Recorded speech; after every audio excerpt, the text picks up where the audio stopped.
భారత్ పైకి తరచూ టెర్రరిస్టులను ఉసిగొల్పుతున్న పాకిస్తాన్కు సింధు జలాల ఒప్పందం, ఇండస్ వాటర్స్ ట్రీటీ రద్దు నిర్ణయం కుక్కకాటుకు చెప్పుదెబ్బలా తగలనుంది. పహల్గాంలో అత్యంత క్రూరమైన రీతిలో టెర్రర్ అటాక్కు సాయం చేసిన దాయాది దేశం భారత్ కొట్టిన వాటర్ దెబ్బతో మరింత తీవ్ర సంక్షోభంలోకి కూరుకుపోయే అవకాశాలున్నాయి. ఇంతకీ అసలు ఇండస్ వాటర్స్ ట్రీటీ అంటే ఏంటి?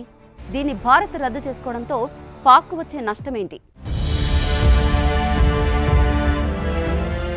సింధు నది టిబెట్లో పుట్టి భారత్ పాక్ మీదుగా 3180 కిలోమీటర్లు ప్రయాణించి అరేబియా సముద్రంలో కలుస్తుంది.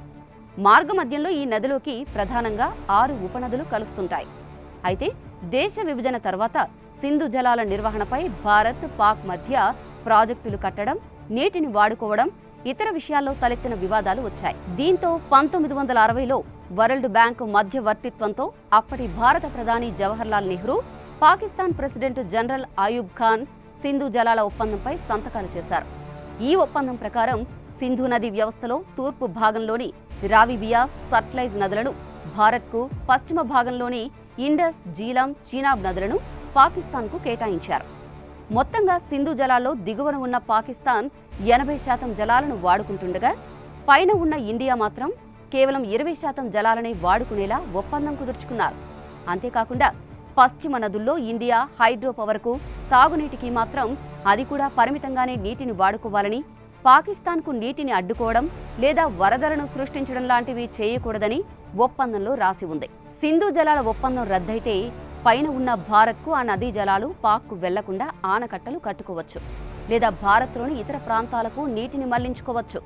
ఇదే జరిగితే పాకిస్తాన్లోని పంజాబ్, సింధు ప్రావిన్స్లు ఎడారిగా మారే ప్రమాదంలో పడతాయని విశ్లేషకులు చెబుతున్నారు.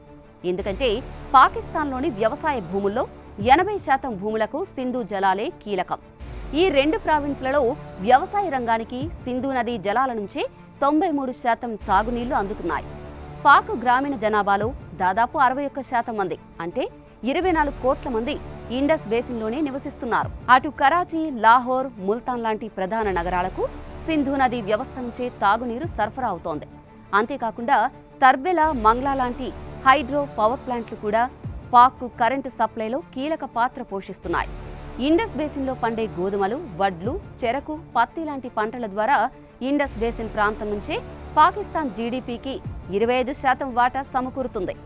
అందుకే ఇండస్, జీలం, చీనాబ్ నదుల నుంచి నీటి ప్రవాహాలు తగ్గిపోతే పాక్లోని ఇండస్ బేసిన్ అంతా తీవ్రమైన నీటి కరువు ఏర్పడుతుంది.